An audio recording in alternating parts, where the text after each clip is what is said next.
Great. So again, thanks everyone for joining today's session. This is the first real time I've done this kind of presentation, so I'll be probably tweaking it in the future. But this is basically the idea for this is for it to be an introduction to reactive screen components inside of a screen flow, and with hence the title. Let's get reactive. Pardoning the slight pun, I was trying to go for something that sounded a little bit more like Back to the Future kind of style with that. But this is kind of what the session is about tonight. Just for those who might not know who I am, it's a little bit on the screen about myself. Main thing that you probably need to know about myself really is that I am I work as a Salesforce consultant now. I've been in consultancy now for a little under 2 years. Prior to that, I was an admin, and I have a real passion, I guess you could say, for flow automation. I really enjoy the cloud of automation on that side of the fence, and I've done stuff for like obviously workflow rules, process build beforehand, but got into flow probably around the tail end of 2019, maybe early 2020. So I've been doing quite a lot with flow over the years, and I've spoken at multiple conferences over the last year, but primarily on flow. So I spend quite a bit of time talking about this and writing about this at my blog, The Flow Architect, on there as well. But I don't want to waffle on too much about myself, but I always think it's important for people who may not know who you are, just to know a little bit about yourself before you dive in and try and do any kind of session like this. Just before we kind of dive into the main bits, there's a couple of things which I just want to mention beforehand. Based on some response I had for an idea I'd pushed out into the community around doing a kind of almost like a Salesforce Saturday type of session on flow. I'm going to be trialing that on a Wednesday evening once every 2 weeks. So Wednesday evening UK time. So I'll be starting off the week after Dreamforce at 7 p.m. UK time, which is currently BST for us. The whole idea for that is to be basically a mixture of presentation sessions, some hands-on stuff, and some general time just to maybe chat about flows. And the idea will probably evolve over time, but this is something I'm going to experiment with on a fortnightly basis or once every 2 weeks on a Wednesday evening UK time. Outside of that, for now. The next thing I want to mention is just one of the things you might have spotted on the slide that when I first introduced myself is that I'm one of the co-founders of Automation Dreaming, which first launched last year. We are going to be running it again this year virtually. We're going to be doing that on the 9th and 10th of November. We'll be kicking off a UK time, but we will have the keynote will be at the end of the day. So for those who would be joining us internationally from, say, America, you would be able to come along and you'd be able to see the keynote towards kind of probably your lunchtime-ish or early in the morning, depending on your time zones. So we're going to be opening up the call for speakers very soon. I'm hoping we'll actually get that out this week. Just waiting for a couple of things before we get that out. And we'll also be releasing tickets for that very soon as well. We've just got a couple of things to work on in terms of the platform before we release tickets. But we are going to be getting that out hopefully within the next week or so. But onto the meat and material of tonight's session. We are going to be talking about, as I say, reactive screen flows, reactive screen components. So we're going to break this down into a few different sections. So we're going to have basically a bit of an introduction onto what reactive screen components are, and then we'll move on to a bit around things to be aware of around reactive screen components, and we'll also do a bit of a hands-on demo of reactive screen flows as well. And I'm going to build you a screen flow live inside of Salesforce, which will have reactivity to it, and we'll see how that will work out together. For the purposes of tonight's session, we are going to keep it relatively simplistic. We're going to do a time log entry as the screen flow. So we'll have a screen flow component where a user will be able to fill out that they've done a bit of work against a milestone for a project. something fairly recognizable if you've worked in consultancy or you've worked in an environment which will allocate time towards projects. So you've maybe seen that kind of model before, but this is something very common in the consultancy space. So I'm going to use that as a quick and easy example because we can just build something quite quickly and easily on that front. In terms of going through stuff, we're going to go through what are reactive screen components. I'm going to give you a bit of an overview.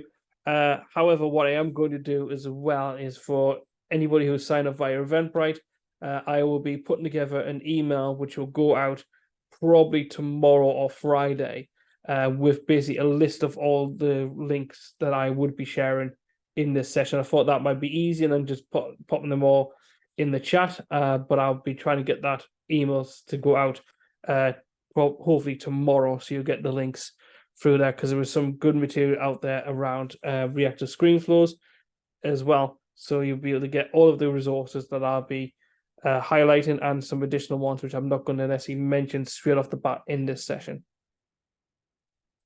So in terms of reactive screen components, as you can see from the GIF on the right hand side of my screen here, you can see that basically what is happening there is that you have components inside of a screen flow that are updating automatically based on changes from another component.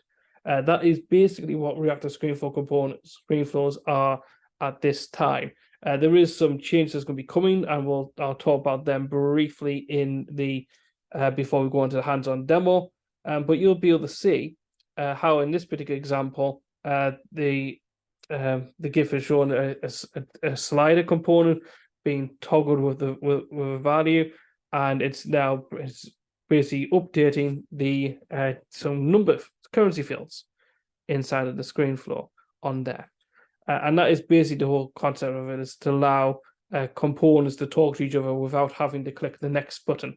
So if you've been doing screen flow for a while, you'll know the pain that is of basically having to click next and then back again for components to talk to each other. But that's what they're trying to eliminate. Salesforce are trying to eliminate by building in reactivity into screen flows. So that's kind of a very loose overview of what they are. Let's fleshed out a little bit more by talking about things that you should know about reactive screen flows, because there are some things to be aware of before you fully dive on in. So, for example, and this is a small sampling, and there is a link that's on the screen here, and as I say, you will be getting you'll be getting that link in the email that I send out. But there's certain things you can't do within reactive screen flows at the moment, certain things that aren't reactive. So the main culprits of this is that the record fields, which you will have seen in dynamic forms for flow. If you're not sure what I mean by that, when you go into your screen flow, you've got one side, you've got the option to have fields from your record added when you tie them to a record variable, and I can point them out inside of screen flow. And it used to be obviously all beta, so you might remember being fields beta, but that is what we're talking about when we talk about record fields inside of ScreenFlow. Text templates and the variable resource that you create are also not reactive at the moment, and there is plans to make those things reactive, but that is further down the pipeline. Display text and help text is not reactive either at the moment.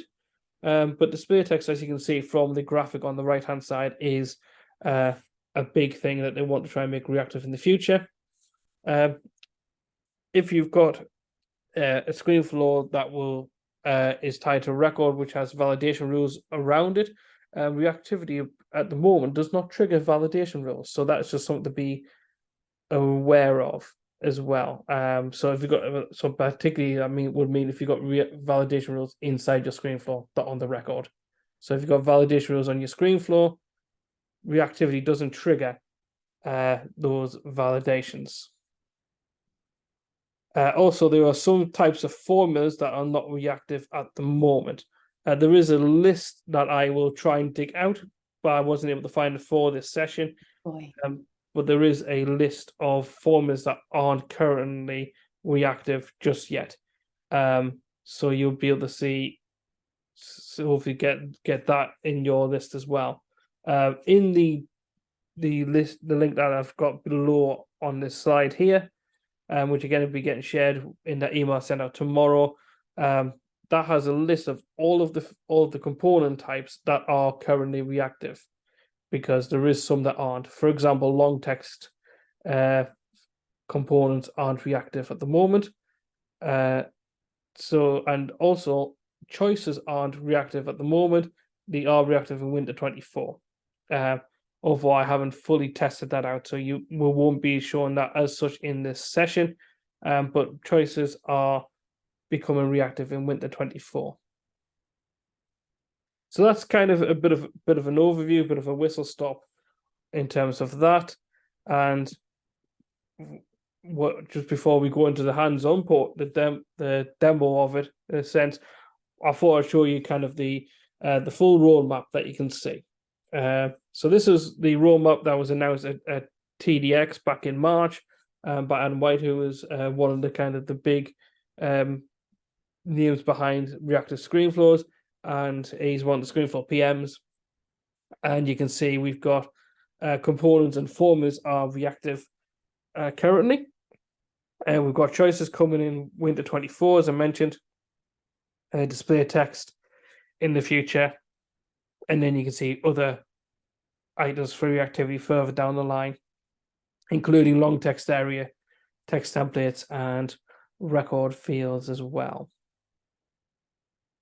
So that kind of gives us a bit of an introduction from just a knowledge sharing perspective on reactive screen flows. But I'm sure you've probably heard enough of me waffling on about reactive screen flows and showing slides. You want to actually see this inside of Salesforce, which is why you've all signed up.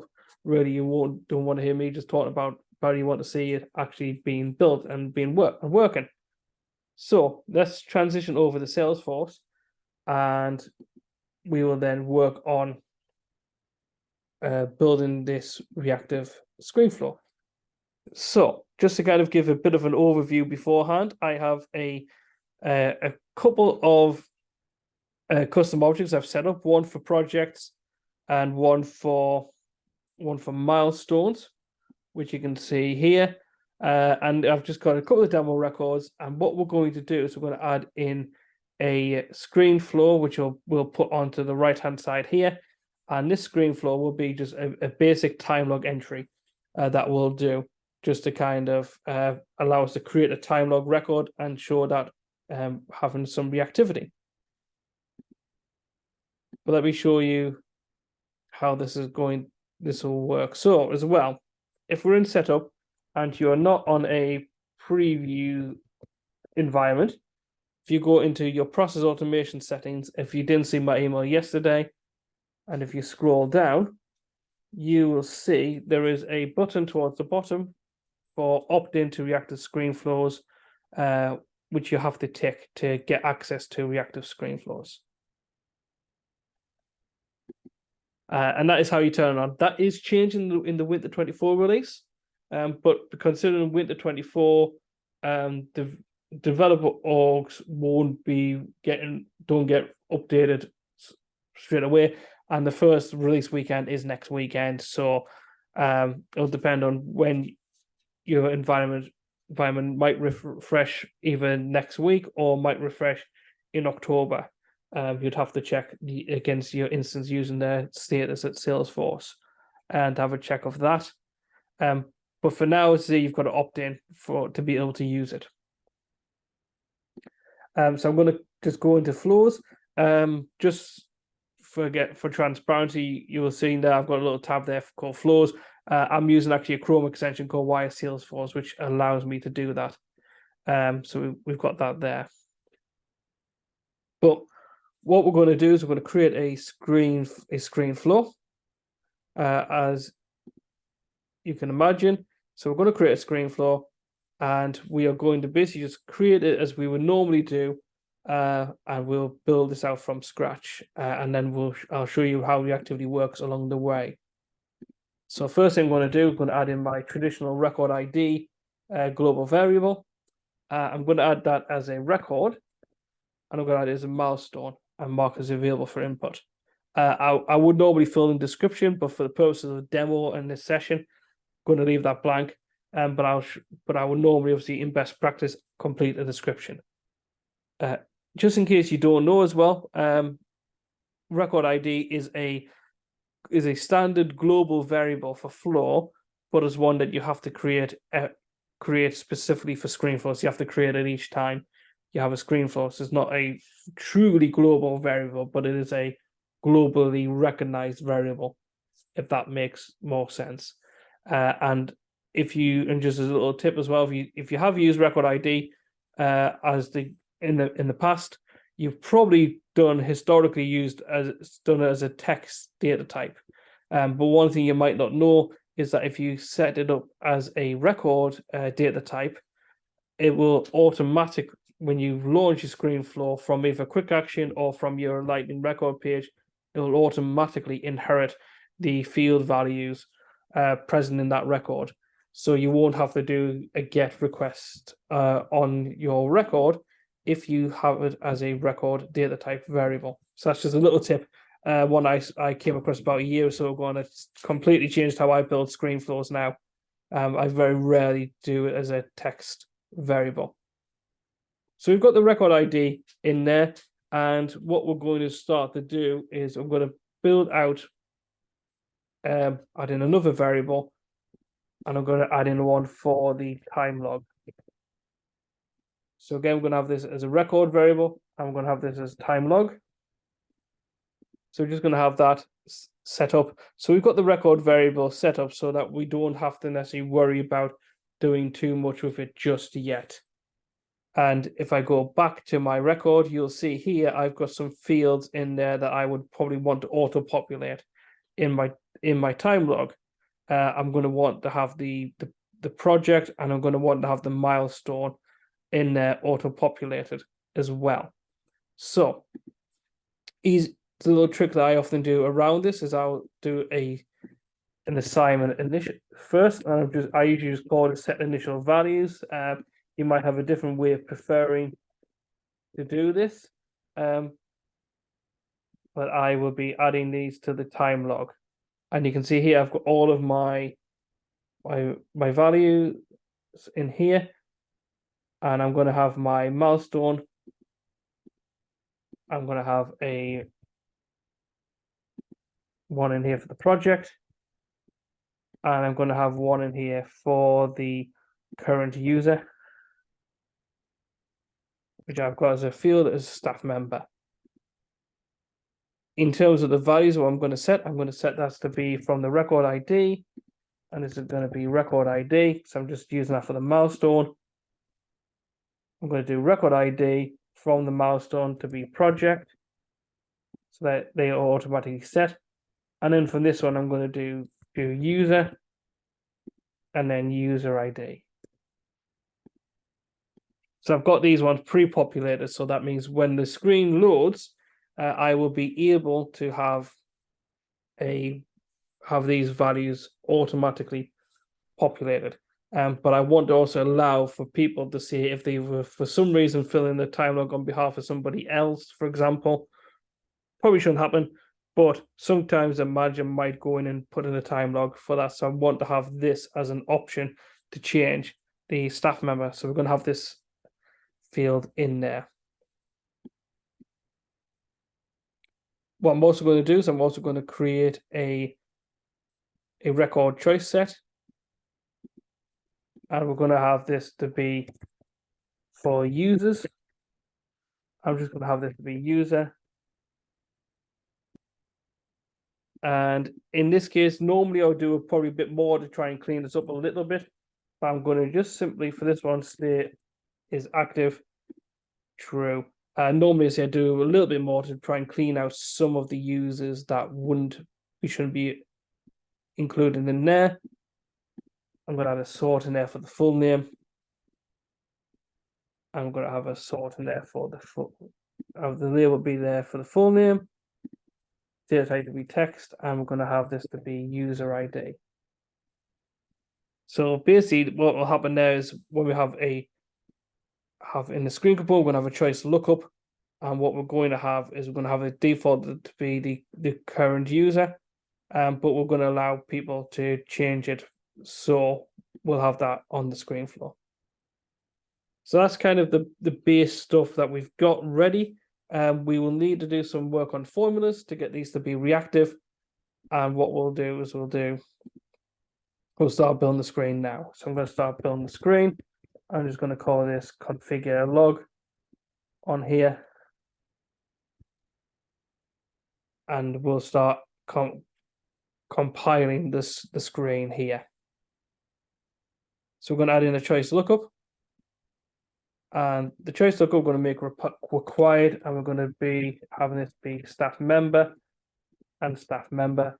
I normally name all my components with an API name of input. Again, you might have a different preference on that. I tend to just do that more so basically when I have it in documentation, I can see which ones are all would be input, but I am still working through that. For the choice, we're going to set this to be the choice of users, and default value, we're going to set that to be the current user. So we're going to have this to be so it's going to be rec milestone, sorry, rec time log, and that's going to be staff member because we've set that up. So we're going to have that populate. Next, what we're going to do, just so we can see, is we're going to add in a section underneath. And I'll do this so we could have it in as 2 columns. And then what we'll do is we'll have a couple of number inputs. We'll have 2 decimal places. And we'll have these to be minutes and hours on there. So what I want to show is basically it calculating live. So I'm going to do minutes on one side, hours on the other. And we're going to do hours here. And what we'll do for now, just to show the downward, we're going to set these default values to 0. So we can see that. And then the last bit that we are going to do is we're going to add in the long text area underneath. And this will be time log notes. And we'll leave that blank. So we've got that, and we'll come back to this shortly. After this, what we're going to do is we will assign the remaining values.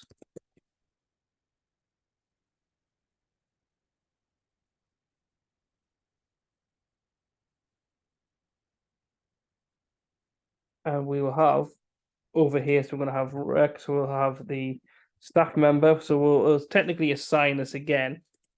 But the reason for that is more because I'm going to set that to be select the choice value from the choice lookup. And that's just going to be just in count for if the staff member has changed. We're going to now do the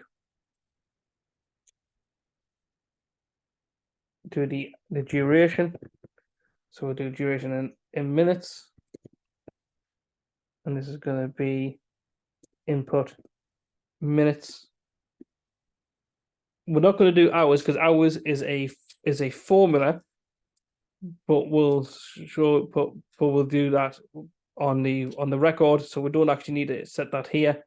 I do need to delete one because I want to go back actually and change add the date in there as an option.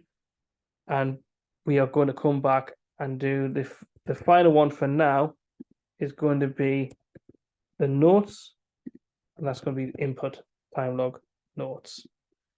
So we're going to come back to the date in just a second because I have missed the date. So what we're going to do is I'm going to add in a date here, and it's going to be date of time log. I'm going to set that to be from the floor, and this is just a date field, so we'll set that to be the current date. So that'll populate. And because I missed it before, we're going to add in the date field here. And we're just going to add in input time log date. And we will do that from there. I'm going to do that as the date, so time log date. So that will then populate that with the date on there. Afterwards, what we'll do is we'll add in a create record element, and we'll just call that create time log.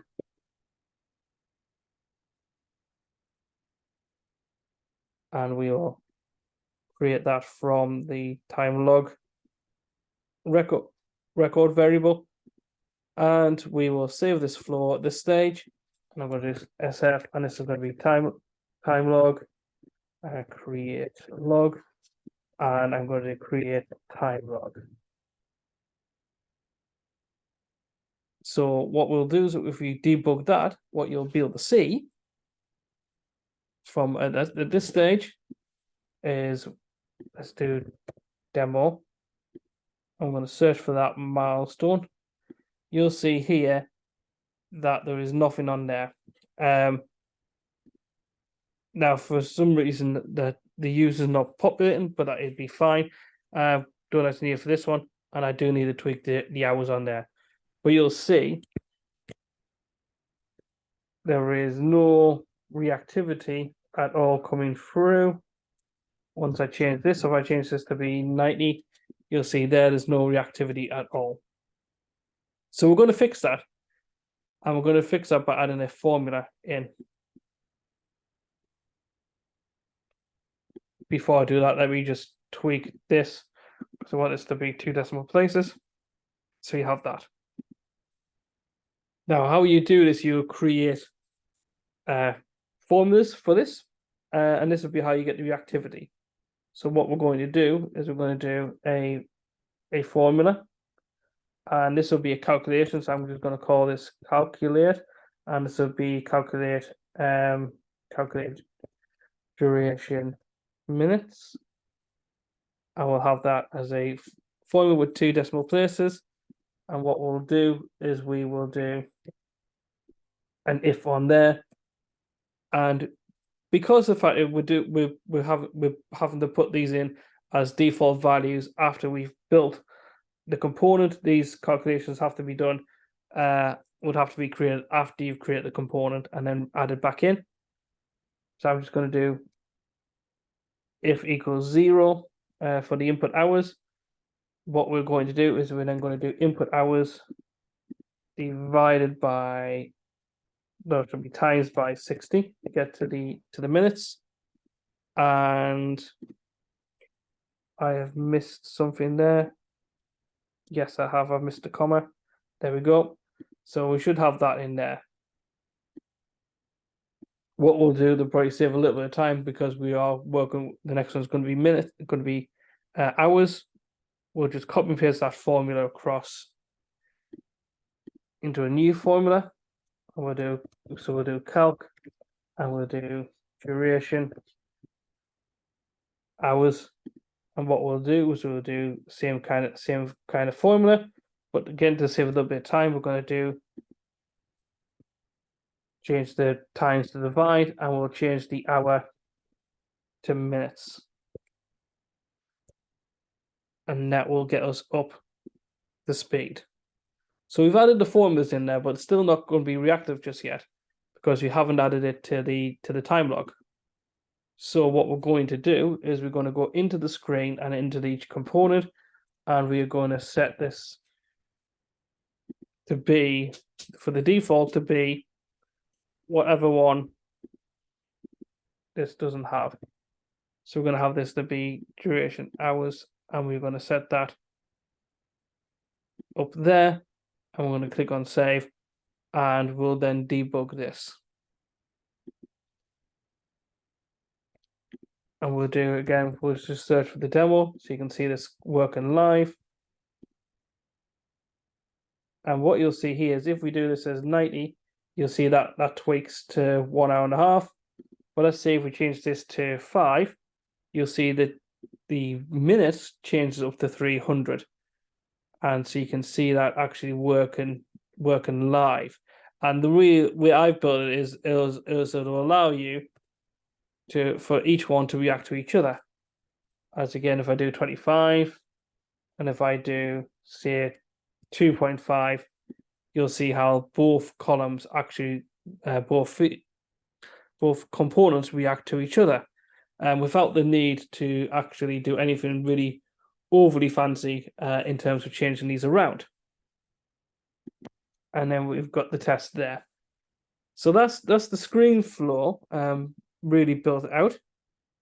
And what we're going to do now is we're going to actually show this, add this into our record page so we can actually see it actually working outside of debug. So we can see that working live.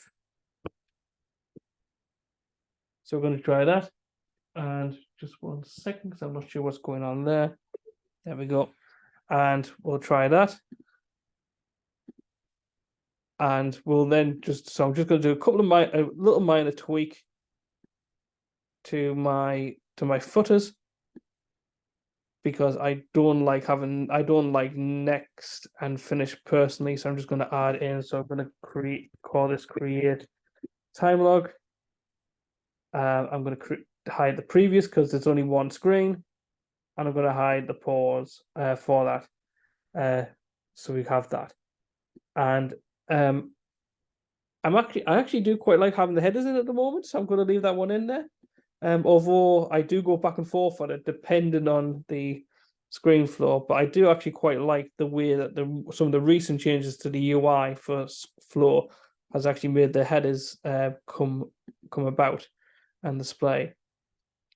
But we're going to save this. I'm going to activate this, and this will be the moment of truth to see if this works as expected. So let's go into the object manager, and we're going to go to the milestone record page. I'm going to go to Lightning record pages, and although we haven't fixed the user issue, I'm going to leave that for the purpose of this one, for this session, because I've obviously done something wrong there. But what we're going to do is we're going to do create time log on there, and I'm going to tick this all important box to pass all the field values from that record into it. So we're just going to click on that and click on close for that. So I've now saved it. So we should now be able to see the screen floor here. So you'll see we've got the create the time log. We've got the date. I'm going to add in myself. And what we're going to do is we're going to say for, let's just say for this one, let's just say it's 45 minutes. So, and there we go, we've got reacting straight away, and say this is a demo time log, and we'll create that. And if you go back, you'll see my my rollups have automatically calculated, and you can see from that's on there, and you can see we've got the time log in there created as we set it out in the screen floor with a little bit of reactivity, and that was just a very, very bare bit of it. I do have another example I can show you very briefly that I was working on, because I was working on the holiday card example, and this is also a reactive screen floor, and this one's actually got a little bit interesting as well. So you can see for here, for example, I've got 28 days that in this example I was able to add, and I've already requested one, but I can add in. And what I can do here is you see how dates can react to each other. So let's say I'm going to add in, say, let me put in a week I'm actually going to be away on holiday. So I'm going to say 30th of October, and I'm going to do this as 5 days. And you can see here the date is reacting to that, and the date is now the Friday. So you can see you can actually have reactivity with date formats as dates as well. And I'm just going to put in this to be for an actual example. I'll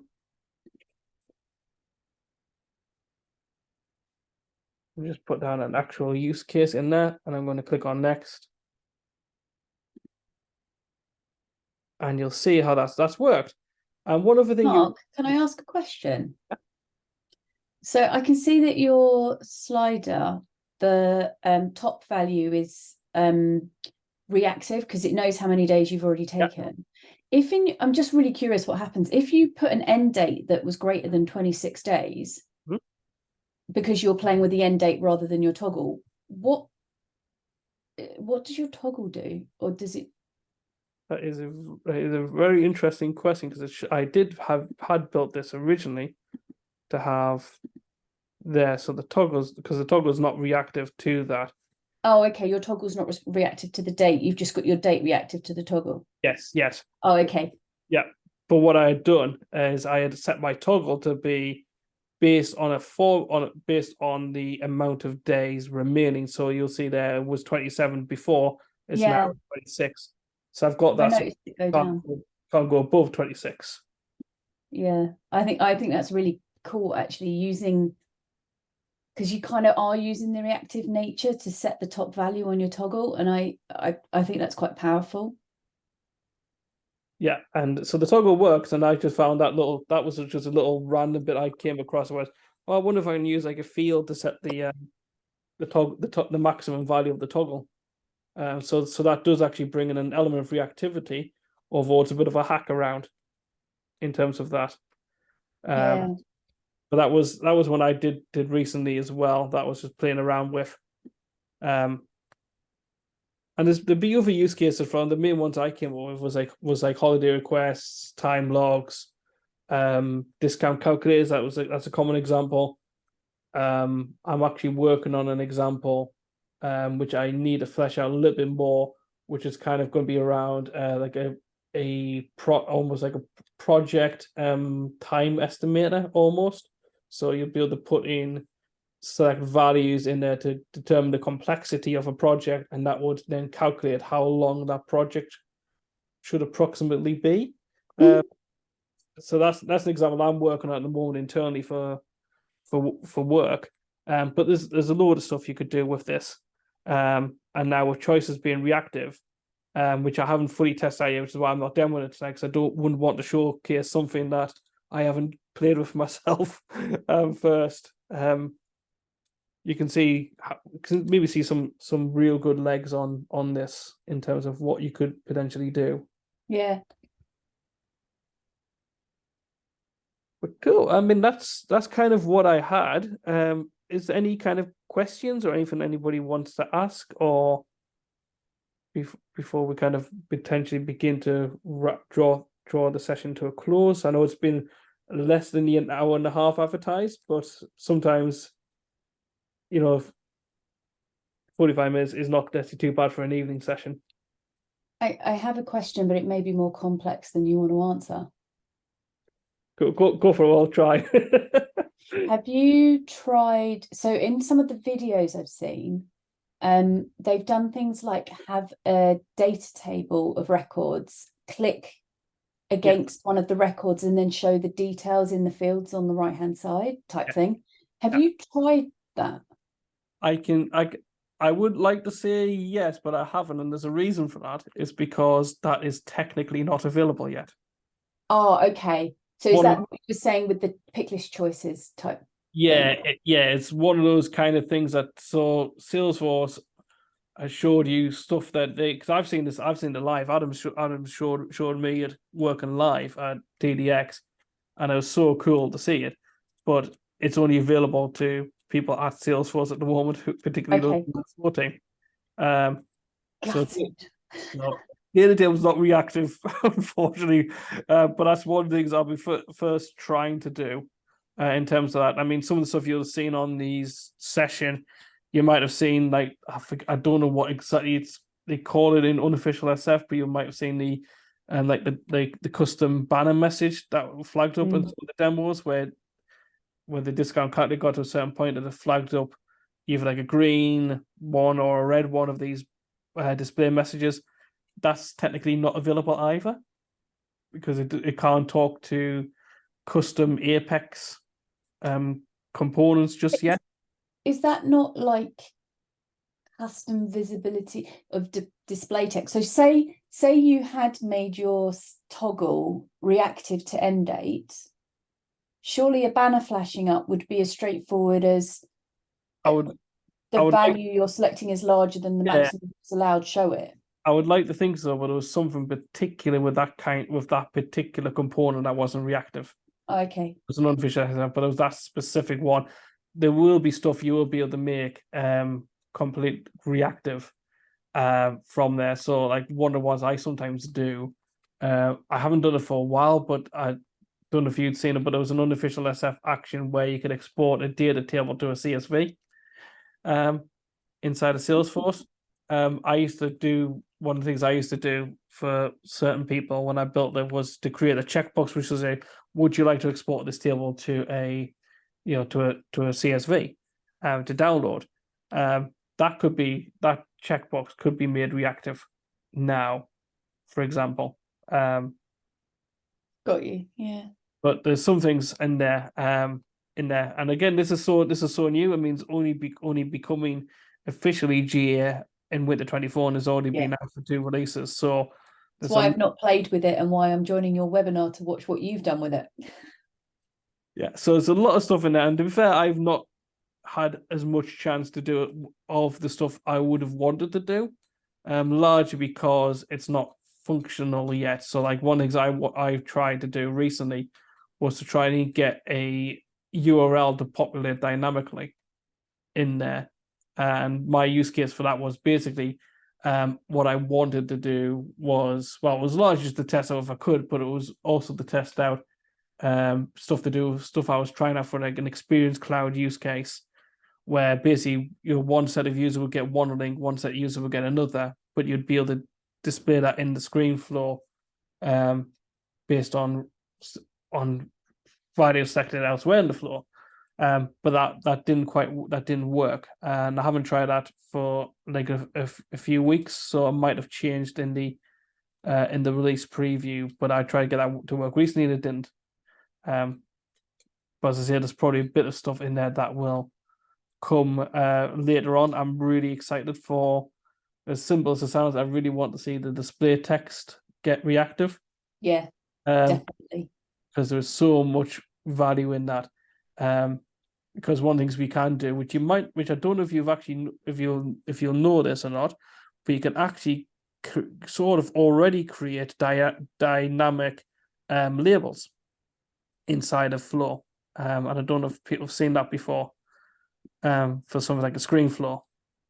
I'm not sure I have seen dynamic label. Oh, yeah, maybe I have, but show anyway. Yeah. So let's just say, for example, I'll just build a new screen flow for this. And let's just say I want to do let's just go with the, let's just use the holiday request one I'd already built, for example, for that. So let's do record ID. And I just quickly build that as use the holiday card. We'll do that. Although I'm not going to actually put on the screen flow, I'm going to do that on there. So let's just do a get on here. And we'll do get holiday requests.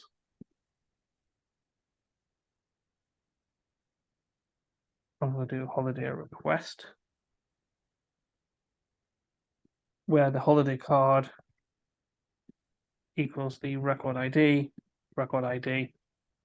So we'll do that. Let's just say ascending from the start date, and we'll just do all records. Now, what we can do, for example, is if I now add an assignment here, and let's just do a simple one where we just set the count. So set record count for this one. Now just do the old-fashioned count records. So we're going to do a new variable here, and we'll do a number. So we'll do var record count. We'll do a number and do that decimal place as 0 and do default value 0. equals count, and we'll do that from the get. So that will set the record count.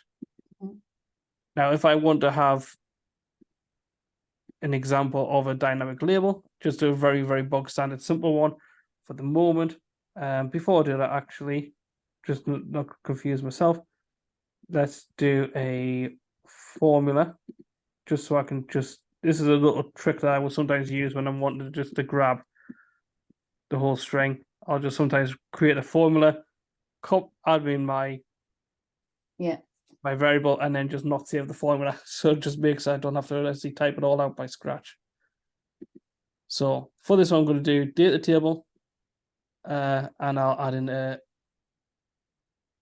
the label. So we're just going to do this as table, and we'll do holiday requests.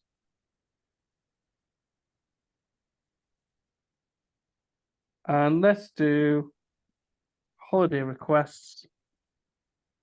I'm going to add a space, and I'm going to add in the variable here. And we just go to the end, and that will then should put that in brackets at the end. So let me just pop in here, and we'll just do some of configured columns. Let's just do start date, end date. You know if you can, I know you can customize the column label, but do you know if you can use variables as the custom column labels as well? You probably can. We'd have to add in a variable in there. We'll have to test out. If I got a field in that I can do. Just use a random one and just see if you can label it as, use your count again just to see if it renders. Yeah. Actually, let's do.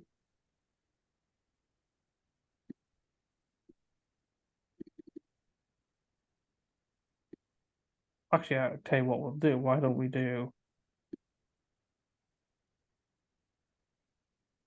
Let's just put in the record ID, and we'll add in the custom label, and let's just do that, and then we'll just do. Curious if it works. Yes. I will just do that. And we'll do that. Click on done. I will click on save. Yeah. Already showing a value, but it looks like an encrypted value. It does. We've got custom label var record count. We'll save it and we'll test it. So let's have a look. What if I not done this? There we go. Not done the obvious thing. Screen display table. Just call that display table for now. And we'll click on done, and we'll save that. And we'll just do, yeah.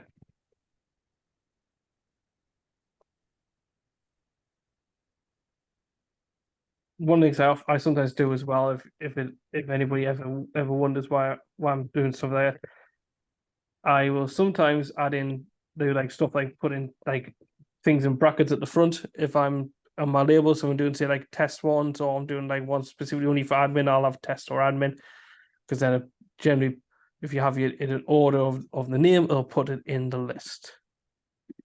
So let's debug that, and we'll do holiday card, Mark Jones, and we'll do that. And yeah, it does say to test. To test, it does. Have I not got my label displayed? Because it's got 202 items. Let me just have a look if I've done something wrong on here. Use label as the table title. That's why. So it's always the little things, isn't it, that you completely miss. So if I debug this again, holiday cards, and you'll see there holiday requests 2, and then 2 tests. So yes, you can actually add variables to have reactive labels, and you can do this reactive labels principle in your input components as well across the board. So that's a little thing that's not necessarily part of reactive screen flows, but you can actually do that as a little bit of a cheat if you want to. I've done this before. My common use case for this actually is data table. Well, I'll do stuff with that. But that's a little helpful thing that you can actually do. In terms of that. So like, for example, if I'm doing I might do, if I do a data table and I do say like a list of, say again, holiday requests is probably a good example. I might put in like say Mark Jones's holiday requests as the dynamic label. Yeah. And that's kind of But you could equally show in your header like number of days left or something like that, because you know, do whatever you want. Yeah, you could, exactly. Yeah. And you can build out, if you want to build out something massively complex, you could do that as a formula and then just have your label be a formula variable. And That's really cool. that should work. I'd have to test that. I haven't tried it the formula board, but it should work. Well, it's just a field, isn't it? So it's going to run with whatever the value is. Yeah, exactly. So if I was to do this, if I was to do text, and let's just do holiday card, and then staff member, full name, holiday card, and let's just do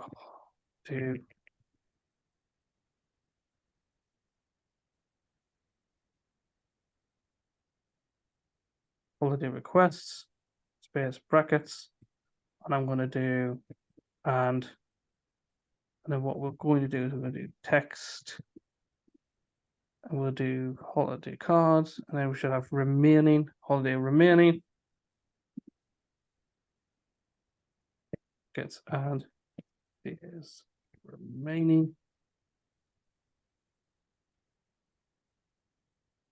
If I've written that right, I've missed the formula.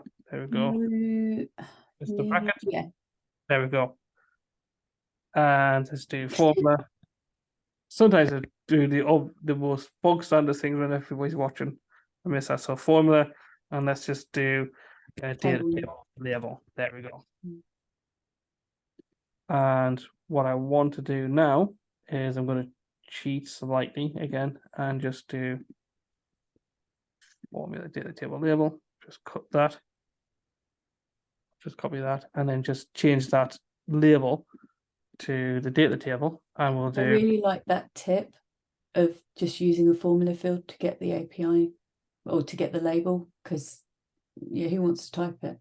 Yeah, exactly. Because like how many times, like the amount of times I've typed that a string like that, hard coded that, and done something simple like forgotten the exclamation mark or missed the curly brackets, because we all do that kind of thing. And then we've got there, and you can see, so that hasn't fully worked because we haven't. Oh, you've got to close your bracket. And I haven't closed the bracket. Oh, and you don't have your name. Yes, but that is because of flow being flow. So if I was to do this. Oh, do you have to go and get the user as well? Yeah, because it hasn't been assigned by the flow, because it's a concatenated formula. So if I was to get user, and that's one of the things I really don't like, how many objects have got user in the name. And you know what it might be? It might be even more simple than this. Most things don't like full name, which is what I think you used. If you use first name and last name, it may well work without you doing what you were about to do. Yeah, let's try that instead then, because it's a concatenated format. Because let's do record ID, staff member, first name, Kate, copy, and just wondering if you're going to remember the gap. Last name, and we've got that. So let's do that. And what we need to do is we need to do that, because we didn't close the brackets. And let's test that one, see if that one works. And there we go. Yeah. So we've got the formula there, populating that, and you can see there how many we've got. And I might have, if I was doing this, I might take out the test. But to be fair, I wouldn't have the record ID in there necessarily anyway. I'd have, if this was real, I would have like the number of days in that particular request there, or like the status, has it been approved or not, or something like that. Yeah, exactly. Yeah. And what I might do is I might have had, say, like the name in there for the request, and create that as a I've probably done that. I've done that on the record because you can't add, because in data table you can't add variables as columns, which is a real pain in the backside at times. So you'd have to I'd have to create. Cause what my thinking was there was to create a dynamic hyperlink formula. So that basically you could have that display the name, and then have a link so you can just click on it and go straight to the record. Oh, but if you can do that. Well, you kind of can and you kind of can't do that. If you create a formula field on the object that does the link directly to the record, then you can put it in your data table and click through that way. Yeah, you could. Yeah. But you can't do what you're saying, which is create a URL on the fly. No, you can't do that inside of the flow. No, you'd have to do it on the object level. Yeah. Yeah. But that's kind of maybe how I'd have enhanced that kind of table. But you can see there, the point that we're kind of trying to show off here really is how you can actually do dynamic labels inside of your flow by using variables inside of that or formula variables as well. So that's quite a handy little trick as well that you can do with reactivity. And this little trick actually pre-exists reactive components as well. So that's just one of those little kind of hidden away tip things that you might have not known prior to tonight. Yeah, I like that. Thank you. So as I say, that was kind of really it. Was there any questions anybody had that they wanted to ask before we wrap up? Mark, this is Monica here. I just want to say that this is the most awesome session I have so far attended. And this is my first Reactive Screen Component session, and I'm going to try the Reactive Screen Flow today itself. And this is very, very impressive. So thank you so much for demonstrating it to us. Thank you. Oh, thank you, Monica. Thank you. Anybody else got any questions or?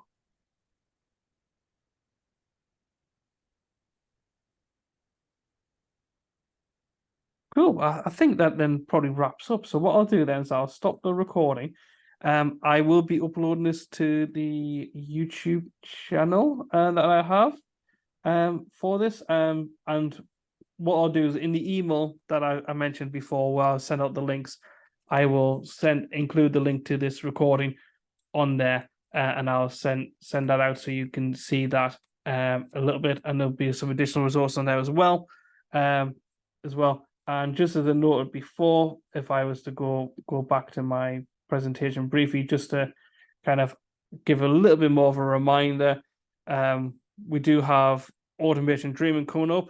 Again, details for that will be on the website, automationdreaming.com. And if you are a Flownatic, and you are interested in potentially doing a session, we are looking for speakers, but we also will be releasing tickets for that soon. And as well, just to mention the Workflow Wednesdays idea that we're going to try out, which will start on the 20th of September, 7 p.m. UK time. And the first session, my thinking is probably just to kind of keep that one a bit more low key. And my thinking is potentially just to do almost like a flow recap of Dreamforce for the stuff that we are able to pick up from either Salesforce Plus or online from social media, because there will be some stuff coming out, and there'll be some announcements probably around flow stuff coming out, which we'll be able to see at Dreamforce. So I'm thinking maybe doing a kind of a Dreamforce flow focused recap on that as the kind of the introductory session.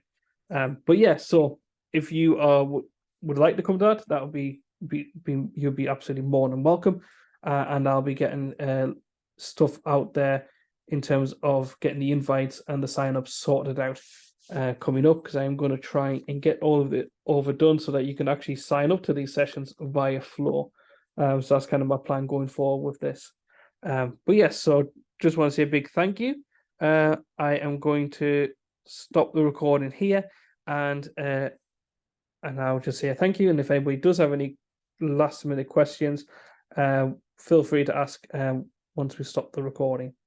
We just want to say again a big thank you to those who've joined us, and I'll stop recording at this stage.